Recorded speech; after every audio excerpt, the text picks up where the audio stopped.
Taurus, hello. Ito po ang weekly reading po ninyo. Timeless po ito, kaya kung kailan mo siya mapanood, doon siya magre-resonate sa energy mo. Taurus, this week, may strong emotional theme sa reading mo. Parang may connection or situation na bumabalik, pero hindi siya simple. May kasamang decision at may kailangan kang linisin sa sarili mo bago ka makausad. Taurus, ganito ka ngayon nakikita. Okay, yung energy mo. Kalma ka sa labas, composed.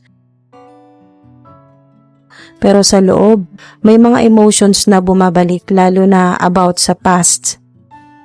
Ito po yung energy po ninyo ngayon, calm outside, emotional inside. Reflective mood. O kaya naman po sa ilan, may binabalikan na memories. At sa ilan naman po ay controlled pero deep ang feelings. Taurus, may na-activate sa energy mo ngayon, past connections. Maring ito po ay past connections resurfacing, emotional healing, decision making sa love, sa pag-ibig or sa personal life po ninyo, manifestation energy lalo na po sa abundance, prosperity o nagmamanifest po kayo ng pera, ng promotion, mas mataas na sweldo, basta tungkol po sa manifestation energy. So, umpisa na po natin agad mga tengdude. Simulan na natin dito sa 3 of Wands. Ito po yung 3 of Wands card po ninyo. Waiting, looking ahead. Yan po yung energy niyan. Ito po yung energy ng 3 of Wands card. Waiting or looking ahead. Taurus, may energy ng paghihintay at pag-look forward. Parang alam mong may darating pero hindi pa siya fully nandito. So may ganito pong energy, waiting for results or movement. Planning your next step. Meron po sa ilan anticipation energy. O kaya naman po ang ilan sa inyo ay naghahanap po kayo ng mga future possibilities. Parang nasa stage ka na ano na susunod, parang ganon. Ano na next? Anong next step mo? At ito naman po ang 6 of Cups card. 6 of Cups, past o return energy. Taurus, very strong past energy po ito. May babalik, pwedeng tao, memory, or emotion. So, maaring ito po ay someone from the past,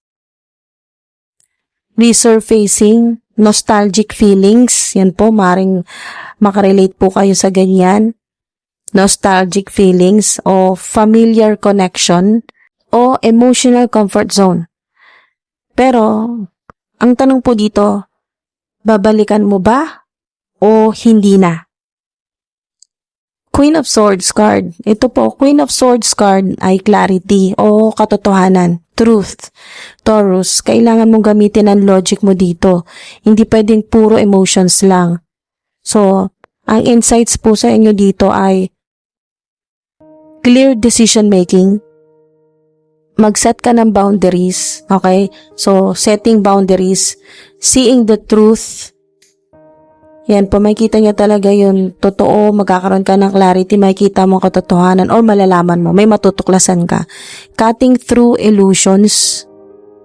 So, heads up mga tengdude, kailangan mong maging honest sa sarili mo, even if masakit. At ito naman po ang cleansing card. Letting go or healing din po yan mga tengdude. Hindi lang basta linis. Okay? Or pag let go, pag release. Healing din po ito. So, Taurus, may kailangan kang i-release. Hindi ka makaka-move forward kung may dala ka pang old energy. So, meron talagang emotional cleansing, letting go of attachment, healing process. Yan po, maaaring kasalukuyan nasa healing process na po kayo o releasing past pain. Hindi ka nililinis para mawalan ka. Nililinis ka para magkaroon ng space sa mga bago. At ito naman po ang visualize abundance. Manifestation energy po ito. Taurus, strong manifestation energy po ito mga tengdude. Kung saan ka nagfo-focus, doon na pupunta yung energy mo. So, attracting abundance. May magbabago sa mindset po ninyo. Mas magpo-focus po kayo sa growth at magkakaroon ng ilan po sa inyo ng mga new opportunities. Yan, posible po. So, good energy, may potential sa money, sa pera, or opportunity if aligned ka. Okay? Kung naka-aligned yung energy mo sa positive energy, kung naka-align ka sa money energy, malaki talaga ang potential na may dumating talagang opportunity sa inyo. Opportunity para magkapera or magkaroon ng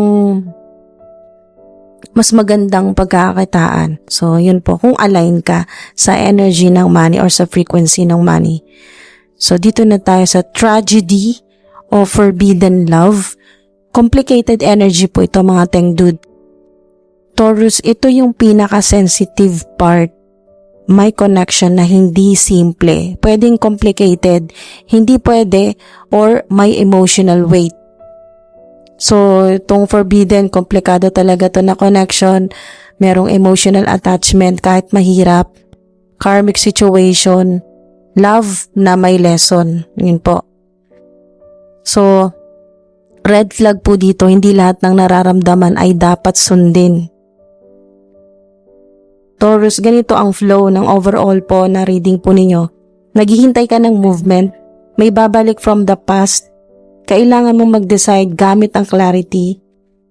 May healing na kailangan, may manifestation energy, pero may complicated situation na kailangan mong harapin.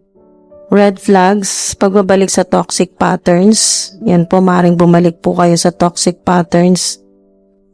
Kaya sana maiwasan nyo po. Kaya nga po red flags yan para at least may warning kayo o red flags para maiwasan po ninyo na bumalik sa toxic patterns o yung decision based on emotion only. Yung pagdidesisyon po ninyo na emotion lang talaga ang gamit o ignoring truth. Yan po, ignoring truth. Heads up. May babalik pero hindi ibig sabihin para sa'yo pa. Kailangan ng clarity bago ka mag-decide. Healing is necessary, mga tengdud. So, yung good energy o good vibe po dito sa reading po ninyo, may emotional clarity, magkakaroon. Kung wala pa, magkakaroon ng emotional clarity, new opportunities, manifestation power, tataas or mas lalakas po yung power ng manifestation po ninyo. Good news, may chance for growth o expansion. May abundance energy, meron, mga tengdud. May realization na magpapalaya sa'yo. Ito po yung mga lucky numbers po ninyo. 3, 6, 14, 22, at 33. Hindi po ito random mga tengdud. Ito yung pinaka-aligned sa energy ng cards mo this week. Kaya pwedeng magpakita po ito sa'yo in different ways. Ito naman po yung mga lucky colors po ninyo, mga maswerteng kulay, green, white, at gold. Mga initials naman po, letter T, M, L, S, at A. Initials na pwedeng may connection sa situation po ninyo ngayon. Taurus, maraming salamat sa panonood ng reading na ito. Sana nakatulong ito sa iyo para mas maintindihan mo yung situation mo ngayon. Take what resonates at iwan mo yung hindi para sa'yo. Trust your intuition kasi ikaw pa rin ang pinaka nakakakilala sa sarili mo at tengdud. Minamanifest ko po na sana dumating sa'yo yung clarity, healing, at abundance o prosperity na deserve mo. Sana maging maayos at safe ang journey mo this week. Ingat po kayo palagi, Taurus, and thank you for being here. May iba pa tayong insights sa mga susunod na readings na sabay nating titingnan. Thank you so much mga tengdud for watching. Ingat po!